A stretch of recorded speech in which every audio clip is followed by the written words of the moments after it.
এক বিখ্যাত ধনী ও শক্তিশালী মহিলা সিইও, কিন্তু সেই সকালে তিনি এক নির্জন পাহাড়ি গিরিপথে আটকে পড়েছিলেন। ফোনে কোনো সিগন্যাল ছিল না এবং গাড়ি থেকে ধোঁয়া বের হচ্ছিল। ঠিক তখনই এক অচেনা মানুষ সামনে এলো। সে জিজ্ঞাসা করল না যে তিনি কে, না তার টাকার প্রতি কোনো পরোয়া ছিল। কিন্তু গাড়িটি ঠিক করার পরে সে শুধু একটি এমন শর্ত রাখল যা তাকে অবাক করে দিল। আর সেই পাহাড়ি বাতাসের মাঝে তিনি চুপচাপ দাঁড়িয়ে রইলেন। কেউ ভাবেনি যে এই ছোট মুহূর্তটি তার পুরো জীবন বদলে দেওয়ার এক যাত্রার শুরু করবে। ঝলমলে সিলভার গ্রে মার্সিডিসটি হঠাৎ এক হালকা হিস হিস শব্দ করল এবং দেবদার উপত্যকার এক বাঁকে থেমে গেল। প্রিয়া শর্মা ভ্রু কুঁচকে সন্ধ্যার ঢলে পড়া আলোতে বনেটের ভেতর থেকে বের হওয়া ধোঁয়ার দিকে তাকালেন। তিনি এয়ার কন্ডিশনার বন্ধ করলেন, হ্যাজার্ড লাইট জ্বাললেন, চাবি বের করলেন এবং গাড়ির দরজা খুললেন। শুকনো গাছের মাঝখান দিয়ে বয়ে যাওয়া শোঁ শোঁ শব্দ করা বাতাস ছাড়া আর কোনো শব্দ ছিল না। দেবদার উপত্যকা নির্জন আর জনমানব শূন্য ছিল, যেন মানচিত্র থেকেই উধাও হয়ে গেছে। তার হাতে থাকা ফোন নো সার্ভিস দেখাচ্ছিল। প্রিয়া গভীর শ্বাস নিলেন। তিনি এইমাত্র এক মিডিয়ার ঝড় থেকে বেঁচে এসেছেন আর এখন এক নির্জন জঙ্গলে আটকে পড়েছেন। তিনি তার আটশাট স্কার্ট ঠিক করলেন এবং কপাল থেকে গলা পোড়া ঘামের ফোঁটা মুছলেন। তার দামি বিজনেস স্যুট গ্রীষ্মের এই আবহাওয়ার জন্য তৈরি হয়নি। তিনি রাগের মাথায় গাড়ির টায়ারে আলতো করে লাথি মারলেন, যেন এমন করলে ইঞ্জিন আবার চালু হয়ে যাবে। সাহায্য চাই ম্যাডাম। এক পুরুষের গভীর ও পরিষ্কার কণ্ঠস্বর এত কাছ থেকে এলো যে প্রিয়া চমকে পেছনে ঘুরলেন। এক লম্বা শ্যামলা মানুষ, যিনি হালকা ধূসর টি শার্ট আর একটি পুরনো বিবর্ণ শার্ট পরেছিলেন, দেবদার গাছের মাঝখান দিয়ে ধীরে ধীরে বাইরে আসছিলেন। তার হাতে একটি ছোট টর্চ ছিল যা বন্ধ ছিল, কিন্তু তার চোখগুলো এত তীক্ষ্ণ ছিল যেন সরাসরি তার ওপর আলো ফেলছিল। তিনি নিজের হাত সামান্য ওপরে তুললেন, হাতের তালু বাইরের দিকে, এই ইঙ্গিত করে যে তার কোনো খারাপ উদ্দেশ্য নেই। না, আমি ঠিক আছি, প্রিয়া সামান্য ঝাঁঝের সঙ্গে উত্তর দিলেন। গাড়িটা শুধু একটু গরম হয়ে গেছে, আমি সামলে নিতে পারব। সেই লোকটি তার থেকে কয়েক মিটার দূরে থেমে গেল এবং আর এগিয়ে এলো না। সে গাড়ির ধোঁয়া বের হওয়া বনেচের দিকে তাকালো, তারপর প্রিয়ার দিকে। কোনো বিচার নেই, কোনো হাসি নেই, শুধু এক অদ্ভুত ধৈর্য। কারণ বৃষ্টি নামবে, তিনি কালো মেঘে ঢাকা আকাশের দিকে ইঙ্গিত করে বললেন। আর যদি আপনি সাহায্য ডাকার কথা ভাবছেন, তাহলে হয়তো কাল সকালের আগেরও কেউ আসবে না। ধন্যবাদ, কিন্তু আমার সত্যিই দরকার নেই। আমি জোর করছি না, তিনি ধীরে ধীরে বললেন। আমি শুধু ভাবছিলাম যে যদি রেডিয়েটর লিক হয় তবে তাড়াতাড়ি জেনে নেওয়া ভালো, যাতে আপনি এটি স্টার্ট করার চেষ্টা না করেন। প্রিয়া শক্ত হয়ে গেলেন। কারো কাছ থেকে পরামর্শ নেওয়া তার পছন্দ ছিল না, বিশেষ করে যখন তিনি দুর্বল বোধ করছেন। কিন্তু এই লোকটির কণ্ঠে এমন কিছু ছিল যে তিনি রাগ করতে পারলেন না। তার কণ্ঠে শেখানোর ভাব ছিল না, না ছিল করুণা। শুধু এমন এক ব্যক্তির কথা ছিল যিনি অনেক জেদি মানুষকে পরে পস্তাতে দেখেছেন। তিনি এগিয়ে এলেন, তখনও দূরত্ব বজায় রেখে, এবং বনেটের ঢাকনা খোলার জন্য ঝুঁকলেন। তার হাতগুলো নিপুণভাবে এবং দ্রুত চলল। এক হাতে তিনি নিজের পেছনের পকেট থেকে একটি কাপড় বের করে কপালে ঘাম মুছলেন। অন্য হাত দিয়ে তিনি লিক হতে থাকা জলের পাইপটিতে আলতো করে স্পর্শ করলেন। ওপরের পাইপটি ফেটে গেছে, এখন ধীরে ধীরে লিক হচ্ছে, কিন্তু আপনি যদি গাড়ি চালানোর চেষ্টা করেন তবে কয়েক কিলোমিটার পরে গাড়ি রাস্তার মাঝখানে বন্ধ হয়ে যাবে। তিনি মাথা তুলে প্রিয়ার দিকে তাকালেন। আপনার কাছে কি পানীয় জল আছে? প্রিয়া গাড়ি থেকে মিনারেল জলের বোতল বের করলেন। তিনি সাবধানে একটু জল সহায়ক ট্যাঙ্কে ঢাললেন এবং লিকের জায়গায় অস্থায়ীভাবে একটি ভেজা কাপড় গুজে দিলেন। এখনও স্টার্ট করবেন না, তিনি বললেন, ইঞ্জিনকে ঠান্ডা হতে দিন। তারপর তিনি পেছনে সরে গেলেন এবং জঙ্গলের দিকে ইঙ্গিত করলেন। ভেতরে আমার একটি অস্থায়ী কাঠের কুঁড়ে ঘর আছে, এখান থেকে প্রায় 500 মিটার দূরে। সেখানে জল আছে, পাখা আছে আর কুকুর আছে। যদি আপনি বৃষ্টি থেকে বাঁচতে চান তবে। প্রিয়া ভ্রু কুঁচকালেন। কুকুর 3টি? তিনি আলতো করে হাসলেন। 3টি শান্ত, চোর ছাড়া কাউকে কামড়ায় না। তিনি চুপ রইলেন। আকাশ থেকে ফোঁটা ফোঁটা জল পড়তে শুরু করেছিল। প্রিয়া তার ঘড়ি দেখলেন, 5:42 বাজছিল। কোনো সিগন্যাল নেই, কোনো জিপিএস নেই। যদি জোরে বৃষ্টি আসে তবে তিনি কোথাও যেতে পারবেন না। আর এই বিজনেস স্যুটে ঠান্ডাও স্যাঁতসেঁতে জঙ্গলে দাঁড়িয়ে থাকা কোনো বুদ্ধিমানের কাজ ছিল না। ঠিক আছে, তিনি শান্ত থাকার চেষ্টা করে বললেন, আমি যাব, কিন্তু শুধুমাত্র বৃষ্টি থেকে বাঁচার জন্য। আমার কারো করুণা চাই না। সেই লোকটি শুধু মাথা নাড়ল। আমার অন্যদের প্রতি দয়া করা আসে না। তারা চুপচাপ হাঁটলেন। মাটির রাস্তা ভিজেছিল। জঙ্গল ঘন ছিল না, কিন্তু বাতাস তীব্র ছিল। সামনে থেকে একটি কুকুরের ডাকার শব্দ এলো এবং তারপর শান্ত হয়ে গেল। প্রিয়া নিজের ব্যাগের স্ট্র্যাপ শক্ত করে ধরলেন। তিনি মনে মনে ভাবলেন, যদি কিছু হয় তবে তিনি কি করবেন। কোনো অস্ত্র নেই, কোনো সিগন্যাল নেই, আর কেউ জানে না যে তিনি কোথায় আছেন। কিন্তু যখন কাঠের দরজা খুলল, ভেতর থেকে আসা উষ্ণতা এবং আদার চায়ের গন্ধে তিনি অবাক হয়ে গেলেন। একটি ছোট্ট ঘর, সিমেন্টের মেঝে, কাঠের দেয়াল আর একটি কাঠের চুল্লি জ্বলছিল। একটি হলুদ রঙের কুকুর কাছে এলো, তার পা শুকে চলে গেল। আরও দুটি কুকুর কোণে শুয়েছিল, শুধু চোখ খুলে দেখছিল। তিনি চুল্লির ওপর কেটলি রাখলেন, চা ঢাললেন এবং তাকে একটি শুকনো তোয়ালে দিলেন। আদার চা, পেট ঠিক থাকবে। তিনি তোয়ালেটি নিলেন, তখনও সতর্ক ছিলেন। কিন্তু যখন তিনি কাঠের চেয়ারে বসলেন, চায়ের বাষ্প তার ঠান্ডা হাতগুলোকে উষ্ণতা দিল। তিনি বুঝতে পারলেন যে তিনি সত্যিই ক্লান্ত ছিলেন। তুমি এখানে একা থাকো? তিনি জিজ্ঞাসা করলেন। কুকুরদের সঙ্গে, তিনি হেসে বললেন, আর পেইন্টিংদের সঙ্গে। প্রিয়া দেয়ালগুলোতে ঝোলানো পেইন্টিংগুলির দিকে তাকালেন। পশু, অর্ধেক আসল, অর্ধেক কাল্পনিক মুখ, অদ্ভুত এবং বিষণ্ণ চোখ। তুমি পেইন্টিং করো? হ্যাঁ, যখন মেশিন ঠিক করি না। এখানে কেন থাকো? কারণ আমি শব্দ থেকে পালানোর চেষ্টা করেছিলাম এবং অনুভব করেছিলাম যে নীরবতা বেশি মূল্যবান। তিনি একটু থেমে বললেন, আর আপনি এই গিরিপথে একা কেন এসেছেন? প্রিয়া ঠোঁট কামড়ালেন। আমি মানুষদের কাছ থেকে পালাচ্ছি, অথবা নিজের কাছ থেকে। তিনি কিছু বলার জন্য ঘুরলেন, কিন্তু তিনি তাকে দেখছিলেন না, শুধু কেতলিতে আরও জল দিচ্ছিলেন। তার চোখ আগুনের শিখার উপর স্থির ছিল, যেন তিনি এমন কিছু দেখছেন যা তাকে দেখা যায় না। বাতাস আরও তীব্র হল। বৃষ্টি নামতে শুরু করল। টিনের ছাদে বৃষ্টির শব্দ যেন কোনো অদৃশ্য ভিড়ের করতালি মনে হচ্ছিল। প্রিয়া চায়ের কাপটি শক্ত করে ধরলেন। এক মুহূর্তের জন্য তিনি সিইও ছিলেন না। কোনো কেলেঙ্কারি ছিল না, কোনো মিটিং, রিপোর্ট বা নির্দেশ ছিল না। শুধু একজন অচেনা নারী একটি কাঠের বাড়িতে বসেছিলেন, এক অদ্ভুত আর চুপ মানুষের সামনে। আর তার পেছনে এক অতীত ছিল যা এক অসম্পূর্ণ পেন্টিংয়ের মতো ভেঙে যাচ্ছিল। বাইরে বাতাস তখনও গর্জন করছিল, কিন্তু মাসের পর মাস পরে প্রথমবারের মতো তার হৃদয় কিছু শান্ত হচ্ছিল। টিনের ছাদে বৃষ্টির শব্দ এমন ছিল যেন জঙ্গল থেকে ঢোলের প্রতিধ্বনি আসছে। প্রিয়া কাঠের চুল্লির কাছে চুপচাপ বসে রইলেন। তার চোখ তখনও ঘরটিকে দেখছিল। আগুনের আলো দেয়ালগুলোতে ঝোলানো ছবিগুলোর ওপর পড়ছিল। কোনো ফ্রেম নেই, কোনো সাজসজ্জা নেই, শুধু কাঠের তক্তার ওপর টাঙানো। কিন্তু প্রতিটি আঁচড় তাকে আবার দেখতে বাধ্য করছিল।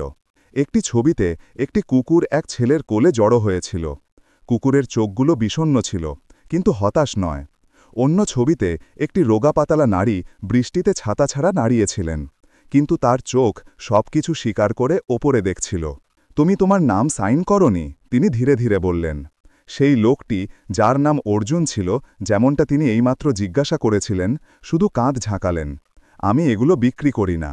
তাহলে কেন তৈরি করো? তিনি কেটলিটি চুল্লি থেকে নামালেন এবং তার কাপে আরও চা ঢাললেন। যাতে আমি শুনতে পারি যে আমি কি ভাবছি। প্রিয়া আগুনের আলোতে তাকে আরও মনোযোগ দিয়ে দেখলেন। শ্যামলা মুখ, ছোট চুল, চোখ যা সবসময় সামনের মানুষটির গভীরতা দেখত, কিন্তু হস্তক্ষেপ করত না। তাকে এমন মনে হচ্ছিল না যে সে নিজেকে প্রমাণ করতে চায়, আর না এমন যে সে কখনো শহরে থেকেছে। কিন্তু যেভাবে তিনি জল গরম করছিলেন, চুল্লি জ্বালাচ্ছিলেন, 3টি কুকুর পুষছিলেন আর গাড়ি ঠিক করছিলেন, তার মধ্যে কোনো কিছুই এক সাধারণ মানুষের কাজ ছিল না। তুমি ইঞ্জিনিয়ার ছিলে? প্রিয়া বললেন, তার সরঞ্জাম ধরার ধরন মনে করে। হ্যাঁ, অর্জুন মাথা নাড়লেন। মেকানিক্যাল, কিন্তু অনেক আগে ছেড়ে দিয়েছি। কেন? তিনি কিছুক্ষণ চুপ রইলেন, তারপর বললেন, কারণ আমি আমার হাতগুলোকে সেই জিনিসগুলোর জন্য বাঁচাতে চেয়েছিলাম যা আঘাত না করে। এই উত্তর তাকে অবাক করে দিল। শব্দের কারণে নয়, বরং তার বলার ধরনের কারণে।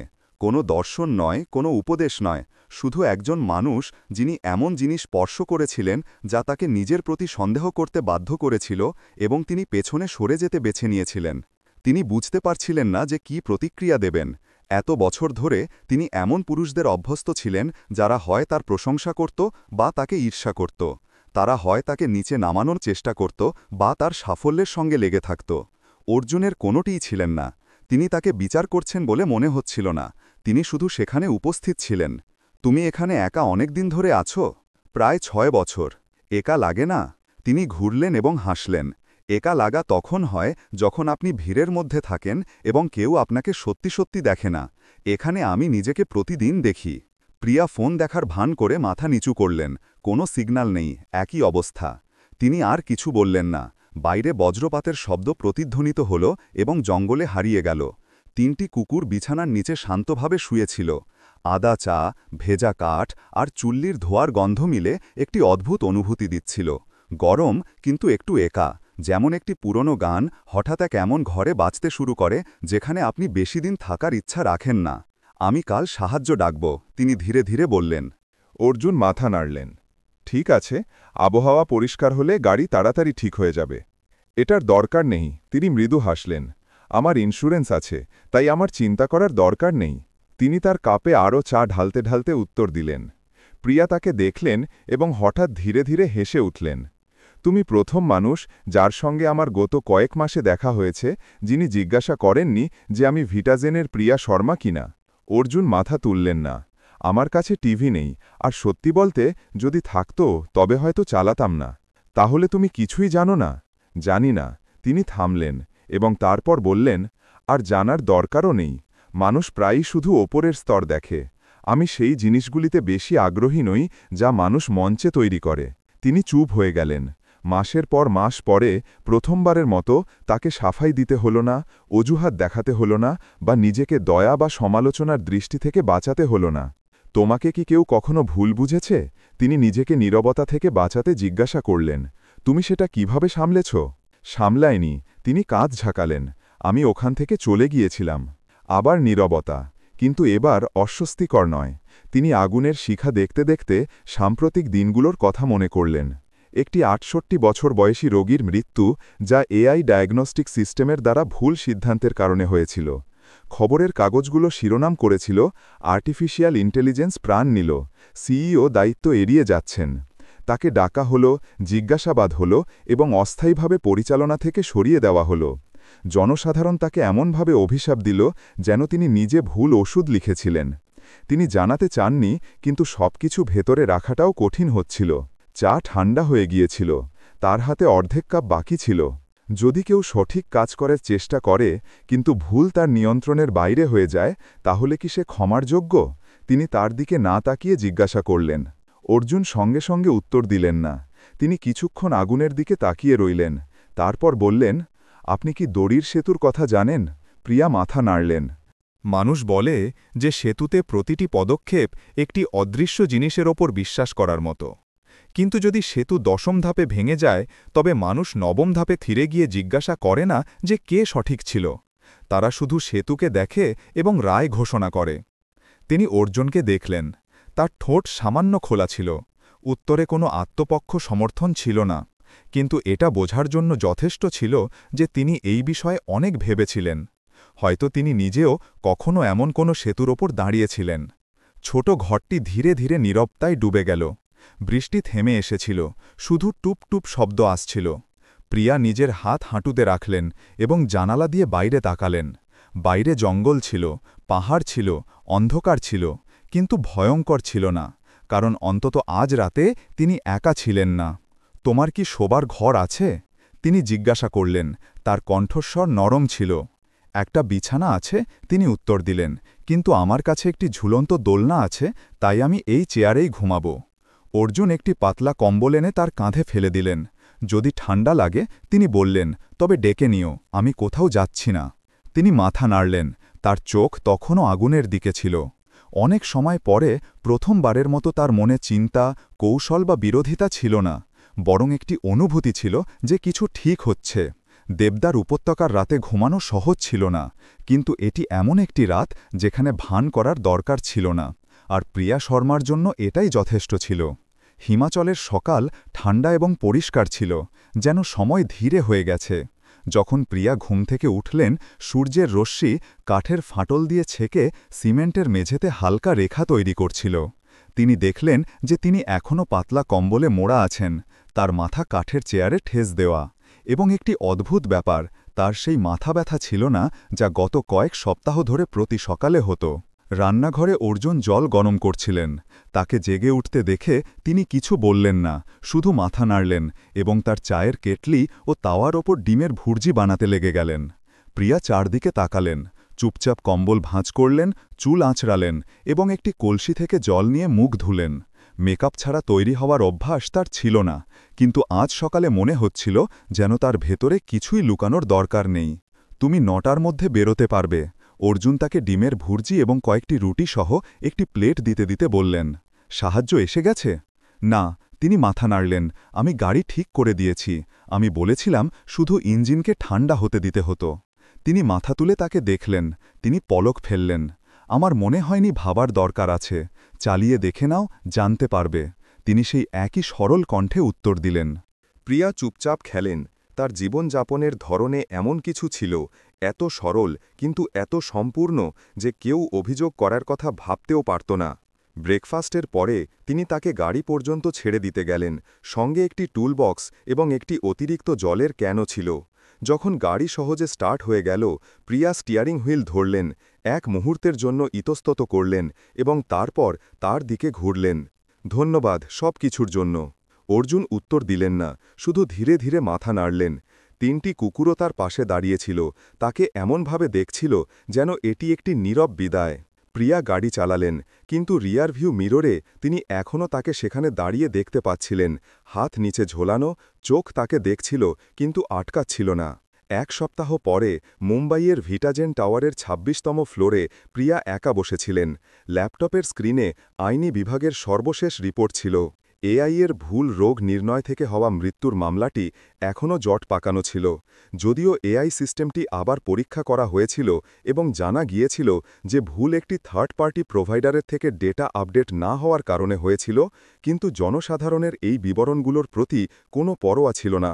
তাদের জন্য এক মৃত্যুই ছিল এবং সিইওকে জবাব দিতে হতো। প্রিয়া স্ক্রিন বন্ধ করলেন, চোখ মুদলেন এবং এক গভীর শ্বাস নিলেন। তার টেবিলের ওপর কাঠের কুঁড়েঘরে বৃষ্টির রাতে তোলা একটি ছবি ছিল, যা চুল্লির কাছে ঝোলানো পেন্টিংটির ছিল।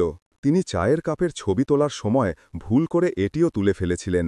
সেই সময় তিনি মনোযোগ দেননি, কিন্তু এখন যখন তিনি ছবিটির নিচের বাম কোণে জুম করলেন, তখন তিনি চমকে উঠলেন। পেন্টিংটিতে দেওয়ালে একটি ছোট, গোল, মরিচা পড়া ধাতব ব্যাচ তৈরি করা ছিল। যদি মনোযোগ দিয়ে দেখা যায় তবে তার ওপর পার্বতীয়া সেবা সমিতি 1998 লেখাটি পড়া যেতে পারত। তার হাত কাঁপতে লাগল। তিনি সঙ্গে সঙ্গে ড্রয়ার খুললেন, তার বাবার একটি পুরনো বাক্স বের করলেন, যেখানে তারা কখনো নিয়ে এসেছিলেন এমন জিনিসপত্র ছিল। কিছু সাদা কালো ছবি, একটি পুরনো ডায়েরি এবং ঠিক তেমনই একটি ব্যাজ। তার হৃৎপিণ্ড জোরে জোরে ধড়ফড় করতে লাগল। এই সেই ব্যাজ ছিল যা তার বাবা প্রতিবার পাহাড়ি এলাকায় যাওয়ার সময় পড়তেন। তারা বলতেন যে এটি প্রথমবার ছিল যখন তারা জানলেন যে নামের আশা না করে সাহায্য করা কেমন হয়। অর্জুন এটা কেন তৈরি করলেন? প্রিয়া সঙ্গে সঙ্গে উঠলেন, ফোন নিলেন এবং তার সহকারীকে গাড়ি প্রস্তুত করতে বললেন। আমি আজ বিকেলে দিল্লি এয়ারপোর্ট যাচ্ছি। না, কোনো মিটিং নেই, ব্যক্তিগত কাজ। কাঠের কুঁড়েঘরে ফিরে যাওয়া সহজ ছিল না। দুপুরের হঠাৎ বৃষ্টি বাকে গাড়িতে সামান্য স্লিপ করিয়ে দিল।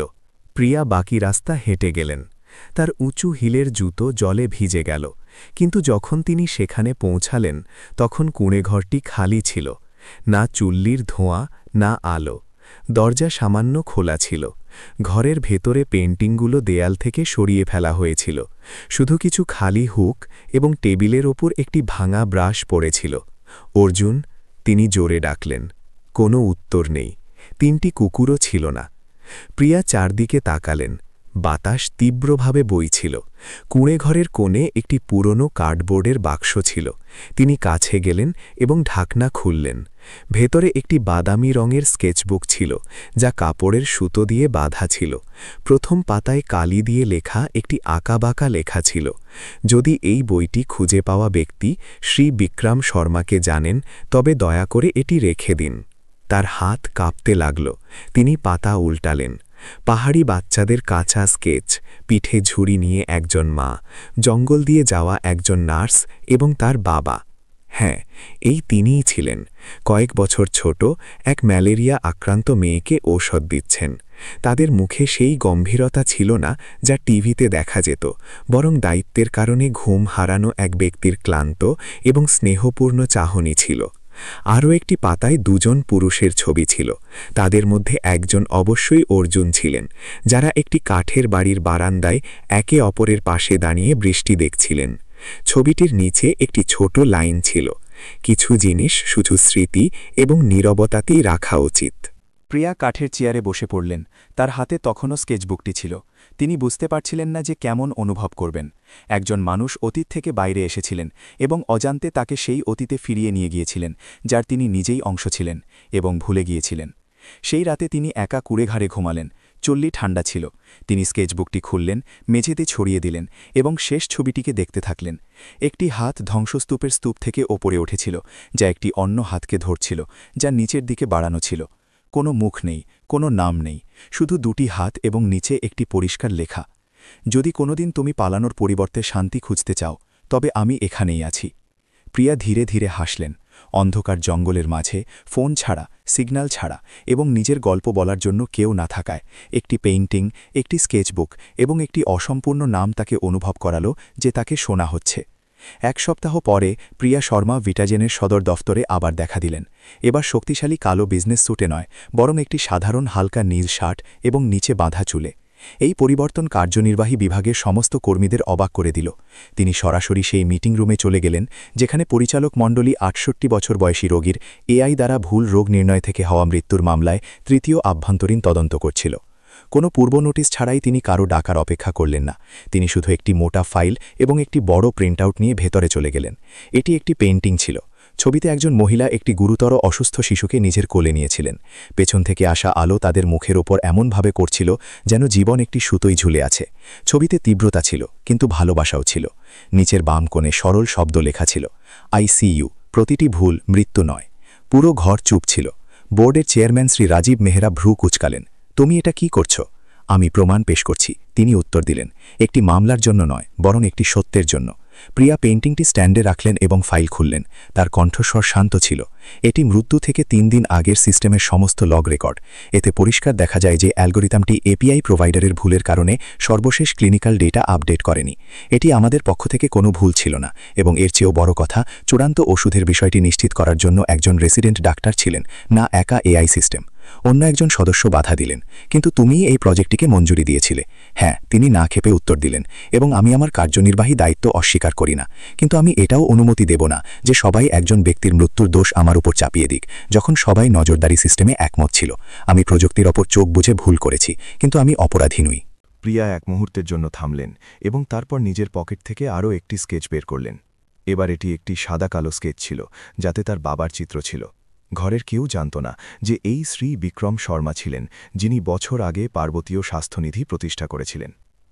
আমার বাবা, তিনি ধীরে ধীরে বললেন, তাকে এই বোর্ডই পদত্যাগ করতে বাধ্য করেছিল, কারণ তিনি ত্রাণ কার্যকে ব্যবসা করার জন্য চাওয়া এক শেয়ারহোল্ডার গোষ্ঠীর সঙ্গে সহযোগিতা করতে অস্বীকার করেছিলেন।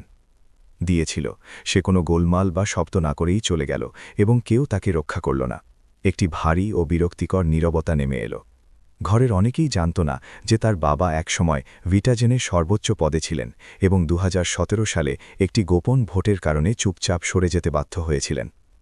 আমি জানি যে আপনাদের অনেকেই সেই ভোটিংয়ে উপস্থিত ছিলেন। প্রিয়া না কেঁপে সরাসরি তাকালেন। আমি এখানে প্রতিশোধ নিতে আসিনি, আমি এই ঘরে আলো ফিরিয়ে আনতে এসেছি। কেউ কিছু বলল না, কেউ হাসল না, এবং কেউ বিরোধিতা করল না। দ্বিতীয় অধ্যায়, স্মৃতির পুনরুদ্ধার। 2 দিন পরে প্রিয়া একটি নতুন উদ্যোগ শুরু করলেন। কোনো প্রেস কনফারেন্স নয়, কোনো মিডিয়া নয়, শুধু কোম্পানির ভেতরে এবং কিছু ডাক্তার, নার্স ও স্বেচ্ছাসেবকদের কাছে একটি সাধারণ নিমন্ত্রণ পাঠানো হলো, যারা আগে কমিউনিটি স্বাস্থ্য প্রচারে অংশ নিয়েছিলেন। অনুষ্ঠানস্থল ছিল বান্দ্রার একটি গভীর গলিতে, একটি ছোট আর্ট গ্যালারি, যা একটি পুরনো গুদামকে সংস্কার করে তৈরি করা হয়েছিল। দেওয়ালগুলোতে অর্জুনের পেইন্টিংগুলি ঝোলানো ছিল, যা তিনি ঝুপড়ি থেকে নিয়ে এসেছিলেন, কারণ তিনি তার সাথে যোগাযোগ করতে পারছিলেন না। উদ্বোধনে কোনো ওয়াইন বা পিয়ানো ছিল না, শুধু একটি শান্ত জায়গা, কাঠের গন্ধ, হালকা হলুদ আলো এবং পেইন্টিং। প্রতিটি ছবির সঙ্গে একটি ছোট গল্প ছিল। একজন রোগী যিনি ক্রমাগত যত্নের কারণে বেঁচে গিয়েছিলেন, একজন মেয়ে যে একটি ফিল্ড মেডিকেল টিমের কারণে একটি দুর্ঘটনা থেকে রক্ষা পেয়েছিল। কোনো নাম নেই, কোনো সম্মান নেই, শুধু আসল মানুষ, আসল কাজ, আসল স্মৃতি। একজন বয়স্ক ডাক্তার নিজের ছবির সামনে দাঁড়িয়ে কেঁদে ফেললেন। আমি কখনো ভাবিনি যে কেউ আমাকে মনে রাখবে। একজন তরুণী নার্স প্রিয়ার হাত ধরলেন। যদি সেই দিন আপনি আমাকে পাহাড়ি এলাকার প্রোগ্রামে যেতে না দিতেন, তবে আমি হয়তো এই পেশা ছেড়ে দিতাম। ফিসফিসানি এক শান্ত নদীর মতো প্রতিধ্বনিত হচ্ছিল। কোনো করতালি নেই, কোনো সেলফি নেই, কিন্তু কেউ অপ্রভাবিত হয়ে বাইরে গেল না। সেই রাতে দেরিতে যখন সবাই চলে গেল, প্রিয়া গ্যালারিতে একা বসে রইলেন। তিনি বাদামি স্কেচবুকটি খুললেন, যা তিনি খালি ঝুপড়িতে পাওয়া একমাত্র জিনিস ছিল। শেষ পাতায় আরও একটি স্কেচ ছিল, যা তিনি আগে খেয়াল করেননি। একজন নারী দুটি বিশ্বের মাঝে দাঁড়িয়েছিলেন। একদিকে উঁচু দালান, মেশিন, নথি, শেয়ার। অন্যদিকে জঙ্গল, ঘরের ছাদ, পাহাড়ি মানুষ আর হাসতে থাকা শিশু। আর মাঝে তিনি নিজে ছিলেন। তার চোখে রাগ নয়, বরং একটি শান্ত দৃঢ় সংকল্প। নিচে একটি ছোট লাইন ছিল, তুমি মাঝে দাঁড়াতে পারো, আমার বিশ্বাস আছে। প্রিয়া চোখ বন্ধ করলেন। সেই সময় তার হৃদয়ে কোনো অভিযোগ ছিল না, সিস্টেম থেকে বের হয়ে যাওয়ার কোনো ভয় ছিল না, বরং সঠিক দিকে চলার অনুভূতি ছিল। হয়তো সেই রাস্তা গোলমালের ছিল না, কিন্তু জীবনের প্রথমবারের মতো তিনি পেছনে না ফিরে চলছিলেন। বাইরে মুম্বাইয়ে হালকা বৃষ্টি হচ্ছিল, কিন্তু গ্যালারির ভেতরে পেন্টিংগুলো ছোট ছোট আলোর মতো শান্ত দাঁড়িয়েছিল। জলজল করছিল না, কিন্তু এতটা আলো দিচ্ছিল যে একটি নতুন যাত্রার শুরু হতে পারে। তৃতীয় অধ্যায়, শর্তের পুনর্বিবেচনা। জুলাই মাসের মাঝামাঝি এক সকালে, যখন প্রিয়া তার অফিসে একটি গবেষণা দলের সঙ্গে জেলা স্তর থেকে খোলা মেডিকেল রেকর্ড ডেটা নতুন এআই সিস্টেমে একত্রিত করার প্রস্তাব নিয়ে কথা বলছিলেন, তখন রিসেপশনিস্ট ফোন করল। প্রিয়া ম্যাডাম, অর্জুন নামের একজন মানুষ এসেছেন। তিনি অ্যাপয়েন্টমেন্ট নেননি, শুধু আপনাকে একটি পেইন্টিং দিতে চান। প্রিয়ার হৃৎপিণ্ড এক মুহূর্তের জন্য থেমে গেল। তিনি নিজের কানকে বিশ্বাস করতে পারছিলেন না। গত 2 মাসে তিনি তাকে সব রকমভাবে খোঁজার চেষ্টা করেছিলেন। কেউ বলল যে তিনি একটি বিশ্ববিদ্যালয়ে লেকচারার ছিলেন, কেউ বলল যে তিনি একটি আর্টিস্ট কলোনিতে থাকেন, কিন্তু কেউ ঠিকভাবে জানত না যে অর্জুন কে ছিল, কোথা থেকে এসেছিল এবং কোথায় ছিল। তাকে ওপরে পাঠিয়ে দাও, তিনি তাড়াতাড়ি বললেন এবং প্রযুক্তি দলের দিকে ফিরলেন। আমরা এখানেই থামছি, আমি পরে কথা বলবো। কয়েক মিনিট পরে কাচের দরজা খুলল। অর্জুন ভেতরে এলেন। সেই একই খসখসে শার্ট, সেই একই শান্ত চাল, যেন শহরের কোনো উত্থান পতন তাকে কখনো ছুঁতে পারে না। কিন্তু তার চোখে কিছু গভীর ও ক্লান্ত ছিল। তিনি একটি পেইন্টিং এনেছিলেন, যা বাদামি কাগজে মোড়া ছিল, যার কিনারাগুলো ক্ষয়ে গিয়েছিল। প্রিয়া কিছু না বলে এগিয়ে গেলেন। তিনি শুধু তার সামনে দাঁড়িয়ে রইলেন, যেন তিনি যা কিছু বলতে চেয়েছিলেন তা তার বাস্তব উপস্থিতির সামনে উধাও হয়ে গেল। তুমি ঠিক আছো? হ্যাঁ, তিনি উত্তর দিলেন। তার কণ্ঠস্বর বাতাস ও ধুলো থেকে সামান্য খসখসে ছিল। আমি প্রদর্শনী দেখেছি, পেন্টিংগুলো বাঁচানোর জন্য ধন্যবাদ। তুমি শহরে নতুন এসেছ? আমি যাইনি। অর্জুন পেইন্টিংটি নিচে রেখে উত্তর দিলেন। আমি শুধু চাইনি যে তুমি আমাকে তখন খোঁজ করো যখন তুমি সত্যি সত্যি নিজের সঙ্গে দেখা করতে চাওনি। প্রিয়া থেমে গেলেন। তিনি এটা শোনার আশা করেননি, কিন্তু এটা সত্য ছিল। আর এখন তোমার মনে হয় যে আমি প্রস্তুত? তিনি জিজ্ঞাসা করলেন। তার চোখ তার উপর স্থির ছিল। আমার মনে হয় না, তিনি ধীরে ধীরে বললেন, বরং তুমি এটা নিজেই করেছ। প্রিয়া পেইন্টিংটির চারপাশ থেকে বাদামি কাগজ সরালেন। ছবিটি দেখে তার হৃৎপিণ্ড বসে গেল। একজন নারী পিপিই কিটে একটি ছোট ঘরে দাঁড়িয়েছিলেন, যেখানে রোগীরা কাছাকাছি শুয়েছিল। হলুদ আলো তার মুখে পড়ছিল। কোনো ভয় নেই, কোনো অহংকার নেই, শুধু একটি দৃঢ়তা। আর পেছনে রোগী, নার্স, ডাক্তারদের অনেক হাত ওপরে উঠেছিল। সবাই তার দিকে ইঙ্গিত করছিল। প্রিয়া চিনতে পারলেন যে এটা তিনি নিজেই ছিলেন। তুমি এটা কখন তৈরি করেছ? তোমার ঝুপড়ি থেকে চলে যাবার পরে, তিনি উত্তর দিলেন। আমি এটা আনার ইচ্ছা রাখতাম না, কিন্তু আজ সকালে আমি একজন ডাক্তারকে একটি মোড়ের চায়ের দোকানে তোমার সম্পর্কে কথা বলতে শুনলাম যে ওই মেয়েটি বদলে গেছে, এখন সে শোনে। আমার মনে হলো হয়তো এখন এটিকে সেই ব্যক্তিকে দেওয়ার সময় এসেছে যার এটি দেখার দরকার আছে। তিনি পেইন্টিংটিতে হাত বুলালেন, ধীরে ধীরে কেঁপে উঠলেন। তুমি কি জানো যে আমি ভেবেছিলাম আমি তোমার সঙ্গে আর কখনো দেখা করব না? জানতাম। অর্জুন সরাসরি তার চোখের দিকে তাকিয়ে উত্তর দিলেন। এবং আমি এটা স্বীকার করে নিয়েছিলাম, কারণ কখনো কখনো কাউকে নিজেকে খুঁজে পেতে দেওয়ার জন্য তাদের একবার কিছু হারাতে হয়। প্রিয়া হাসলেন, তার চোখ সজল ছিল। তুমি একজন দার্শনিকের মতো কথা বলো। না, আমি শুধু এমন একজন ব্যক্তি যে তোমার চেয়ে বেশি হোঁচট খেয়েছে। তিনি কিছুক্ষণ চুপ রইলেন, তারপর ধীরে ধীরে বললেন, আমার কাছে একটি প্রস্তাব আছে। কৃতজ্ঞতার জন্য নয়, বরং এই কারণে যে আমার বিশ্বাস যে সেই পথে তুমি ক্যামেরার সামনে না এসে অনেক মানুষকে পরিবর্তন করতে পারো। অর্জুন ভ্রু তুললেন। আমরা প্রাথমিক রোগ নির্ধারণে সহায়তা করার জন্য কমিউনিটি স্তরের স্বাস্থ্য ডেটা যুক্ত করার জন্য একটি কমিউনিটি প্রকল্প তৈরি করছি, কিন্তু আমি চাই না যে এটি শুধু একটি প্রযুক্তিগত প্রকল্প হোক। আমি চাই কেউ সেখানে মানবিক দিক, আবেগ এবং সত্যকে নিয়ন্ত্রণ করার জন্য থাকুক, কেউ যে ব্যথা এবং বিশ্বাস উভয়ই বোঝে। এবং তোমার মনে হয় সেটা আমি? তিনি জিজ্ঞাসা করলেন। আমার মনে হয় না, প্রিয়া তার কথা পুনরাবৃত্তি করে উত্তর দিলেন। অর্জুন বেশ কিছুক্ষণ চুপ রইলেন। তিনি জানালার দিকে ঘুরলেন, ভিড়ভাট্টা পূর্ণ শহরটিকে দেখলেন। মানুষ এমনভাবে দৌড়াচ্ছিল যেন তারা তাদের নিজের দৌড়ে আটকে আছে। একটি এমন দুনিয়া যা তিনি একসময় ছেড়ে দিয়েছিলেন, কিন্তু এখন এটি তাকে ফিরে ডাকছিল। টাকা দিয়ে নয়, খ্যাতি দিয়ে নয়, বরং এমন একজন নারীর কাছ থেকে যিনি দুটি বিশ্বের মাঝে দাঁড়ানোর সিদ্ধান্ত নিয়েছিলেন, যাতে তারা একে অপরের ওপর ভেঙে না পড়ে। আমরা সব কথায় একমত হব না, তিনি বললেন। আমার হ্যাঁ মেলানোর কেউ দরকার নেই, প্রিয়া উত্তর দিলেন। আমার এমন কেউ দরকার যে আমাকে বিপদগামী হওয়া থেকে আটকাবে। অর্জুন ধীরে ধীরে মাথা নাড়লেন। তিনি পেইন্টিংটি তাকে দিলেন। এটি রাখো। এটি মনে করিয়ে দেওয়ার জন্য যে তুমি যেখানেই থাকো কেউ তোমাকে আশার চোখে দেখছে। তিনি পেইন্টিংটিকে বুকে জড়িয়ে ধরলেন। বহু বছর পরে প্রথমবারের মতো তার হৃৎপিণ্ড ডেডলাইন বা চাপের জন্য নয়, বরং এই অনুভূতির জন্য ধরফর করছিল যে কেউ তাকে সত্যিই বিশ্বাস করে। যখন অর্জুন অফিস থেকে বের হলেন তখন কেউ ছবি তুলল না, কেউ তাকে চিনল না, কিন্তু তার চোখে এটি সেই মুহূর্ত ছিল যা একটি দ্বিতীয় দরজা খুলে দিল। অন্য কোনো জগতে প্রবেশ করার জন্য নয়, বরং সেই মানুষটিকে বাঁচানোর জন্য যাকে তিনি ভেবেছিলেন যে তিনি অনেক আগে হারিয়ে ফেলেছেন, এবং এইবার তিনি জানতেন যে তিনি একা চলবেন না। চতুর্থ অধ্যায়, শেষ লড়াই। ডেটা যাত্রা প্রকল্পটি 2 মাসের প্রস্তুতির পরে আনুষ্ঠানিকভাবে শুরু হল। এটি ভিটাজেনের এ পর্যন্ত সবচেয়ে সাহসী উদ্যোগ ছিল। দূরবর্তী রোগ নির্ণয়ে সহায়তা করার জন্য একটি খোলা, স্বচ্ছ এবং সহায়ক স্বাস্থ্য ডেটা নেটওয়ার্ক তৈরি করার জন্য কমিউনিটি স্বাস্থ্যকেন্দ্র, জেলা হাসপাতাল এবং শহরের কেন্দ্রগুলির মধ্যে একটি সিস্টেমের নির্মাণ। প্রিয়া প্রকল্পের উদ্বোধন সম্মেলনের মাঝে দাঁড়িয়েছিলেন। সেই জমকালো ঘরে নয় যেখানে তিনি বিনিয়োগকারীদের সঙ্গে দেখা করতেন, কিন্তু এইবার দর্শক স্যুট পরা মানুষ ছিল না, বরং শত শত ডাক্তার, নার্স এবং ফ্রন্টলাইন স্বাস্থ্যকর্মী ছিলেন, যাদের কণ্ঠস্বর সাধারণত শোনা যেত না। তিনি হাসলেন যখন তিনি দেখলেন যে তারা কর্তব্যের কারণে নয়, বরং এই কারণে শুনছিলেন যে তাদের মনে হচ্ছিল তারা সত্যিই পরিবর্তনের অংশ। অর্জুন ঘরের শেষ প্রান্তে একটি থামের উপর হেলান দিয়ে দাঁড়িয়েছিলেন, সেই একই পুরনো সরল এবং শান্ত ভঙ্গি, কিন্তু তার চোখে একটি নতুন জিনিস ছিল, যোগাযোগ।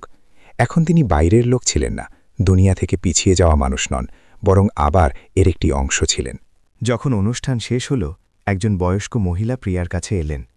তার নাম ছিল শান্তি দেবী, একজন অবসরপ্রাপ্ত নার্স, যিনি 80-র দশকে দূরবর্তী এলাকায় কাজ করেছিলেন। তিনি একটি হলুদ হয়ে যাওয়া চিঠি বের করলেন। লেখা গভীর কিন্তু কাঁপানো ছিল। বেটি, আমি এটি দশক ধরে সামলে রেখেছি। এটি তোমার বাবাকে দেওয়া উচিত ছিল, কিন্তু সেই সময় উত্থান পতন ছিল। কেউ চলে গেল, কেউ এলো না। এখন আমার কাছে বেশি সময় নেই। আমার মনে হয় এটি তোমার হতে পারে। প্রিয়া কাঁপানো হাতে চিঠিটি নিলেন। খামের উপর প্রেরকের নাম ছিল না, কিন্তু হাতের লেখা খুব পরিচিত ছিল। তিনি তাড়াতাড়ি অনুষ্ঠান থেকে চলে যাওয়ার অনুমতি চাইলেন এবং চিঠিটি বাড়ি নিয়ে এলেন। পঞ্চম অধ্যায়, চিঠি। নিজের 18তম ফ্লোরের অ্যাপার্টমেন্টের বারান্দায় বসে তীব্র বাতাস এবং ডুবে যাওয়া সূর্যের লালিমা অর্ধেক আকাশ জুড়ে ছেয়েছিল। তিনি ধীরে ধীরে খাম খুললেন। প্রিয় বিক্রম, যদি তুমি এই চিঠিটি পড়ছ, তবে এর মানে হল আমার মধ্যে এটিকে আর রাখার সাহস নেই। আমি এটি বৃষ্টির রাতে লিখছি, ধামপুর গ্রামে আমাদের শেষ ডিউটির পরে। আমরা সেই শিশুটিকে একসঙ্গে বাঁচিয়েছিলাম, মনে আছে? সেই শিশু যাকে জেলা হাসপাতালও মানা করে দিয়েছিল। কিন্তু সেই রাতে আমি এমন কিছুও দেখলাম যা হয়তো তুমি জানো না। আমি তোমাকে প্রথমবার কাঁদতে দেখলাম, ক্লান্তির কারণে নয়, বরং বেবসির কারণে। তুমি সবচেয়ে শক্তিশালী মানুষ যার সঙ্গে আমার কখনো দেখা হয়েছে, কিন্তু যেহেতু তুমি এত শক্তিশালী, তুমি নিজেকে কারো সামনে দুর্বল হতে দাও না, আমার সামনেও না। আমি তোমাকে ভালোবাসি, যদিও তুমি কখনো জিজ্ঞাসা করনি, এবং আমি জানি যে আমি কখনো তোমার পছন্দ হব না। তোমার কাছে বড় আদর্শ আছে, পরিবার, দায়িত্ব একটি উজ্জ্বল ভবিষ্যৎ, আর আমি শুধু একটি ছোট যাত্রায় একজন সঙ্গী ছিলাম। কিন্তু অন্তত আমাকে এই সত্যটি সচেতে দাও যে আমি একজন মহান মানুষের সঙ্গে ছিলাম, যদিও শুধু অন্ধকারে। যদি কোনোদিন তোমার মেয়ে পথ হারায়, যদি তাকে জনতার ঠান্ডা মোকাবিলা করতে হয়, সঠিক কাজ করার মূল্য দিতে হয়, তবে তাকে আমাদের কথা বলো, বিশ্বাসের কথা, বিদ্যুৎহীন গ্রামে টিমটিম করা প্রদীপের কথা, এবং সেই একমাত্র বারের কথা যখন তার বাবা কাদার সাহস করেছিল। আমার মনে রাখার দরকার নেই, কিন্তু আমি চাই যে আমাকে বিশ্বাস করা হোক, একজন ব্যক্তি যে নীরবতার মূল্য জানে। প্রিয়া চিঠি ভাঁজ করলেন, ঠোঁট কামড়ালেন, অশ্রু থামল না এবং পুরনো কাগজের উপর পড়ল। তিনি তার বাবার সম্পর্কে কখনো অন্য কোনো প্রেমের গল্প শোনেননি। তিনি একজন আদর্শ, গম্ভীর ব্যক্তি ছিলেন এবং প্রায় পুরোপুরি নিজের কাজের জন্য বাঁচতেন। কিন্তু এখন এই শব্দগুলোর মাধ্যমে মনে হল যেন তিনি তাদের সেই গভীর অংশটি বুঝে নিয়েছেন যা তারা সারা জীবন লুকিয়ে রেখেছিলেন। ষষ্ঠ অধ্যায়, আলোর দিকে যাত্রা। তিনি অর্জুনকে ফোন করলেন। তুমি কি খালি আছো? আমার তোমার সঙ্গে দেখা করা দরকার, জরুরি। তারা সেই একই ছোট কফি শপে দেখা করলেন যেখানে অর্জুন প্রায়ই সকালে বসতেন। প্রিয়া বেশি কিছু বললেন না, শুধু তাকে চিঠিটি দেখালেন। অর্জুন পড়ার পরে চুপ রইলেন। বাতাস তার কিছু চুল পেছনে উড়িয়ে দিল। অনেকক্ষণ পরে তিনি বললেন, তুমি জানো এর মানে কি? হ্যাঁ, প্রিয়া মাথা নাড়লেন। এটি সেই উত্তর যা আমার বাবা দিতে পারেননি। এটি সেই কারণ যে যখন তাকে পথ থেকে সরানো হলো তখন তিনি চুপ ছিলেন। এটি তার বিরোধিতা না করার উপায় ছিল। এবং এখন তুমি কি করবে? তিনি সরাসরি তার চোখের দিকে তাকালেন। প্রথমবারের মতো না কেঁপে, আমি এই গল্পটি আবার বলবো, একটি ট্র্যাজেডি হিসেবে নয়, বরং একটি মনে করিয়ে দেওয়া হিসেবে যে কিছু লোক বেনামে ত্যাগ করেছিল যাতে আমরা গর্বের সঙ্গে নয় বরং সম্মানের সঙ্গে এগিয়ে যেতে পারি। অর্জুন ধীরে ধীরে মাথা নাড়লেন। তাহলে আমরা বলবো, কিন্তু শুধু শব্দ দিয়ে নয়, বরং কাজ দিয়ে। আমি তাদের নামে একটি মোবাইল মেডিকেল ইউনিট বানাতে চাই। কিছু জমকালো নয়, শুধু একটি পুরনো বাস যাকে সংস্কার করা হয়েছে, যাতে আল্ট্রাসাউন্ড, র্যাপিড টেস্ট মেশিন এবং স্বেচ্ছাসেবক কর্মী থাকে। প্রতিটি গ্রাম, প্রতিটি গরিব সম্প্রদায় পর্যন্ত পৌঁছানো, যেমনটা তারা করেছিলেন, যেমনটা চিঠিতে চাওয়া হয়েছিল। এবং তোমার আমার কাছ থেকে কি চাই? এখন যেও না।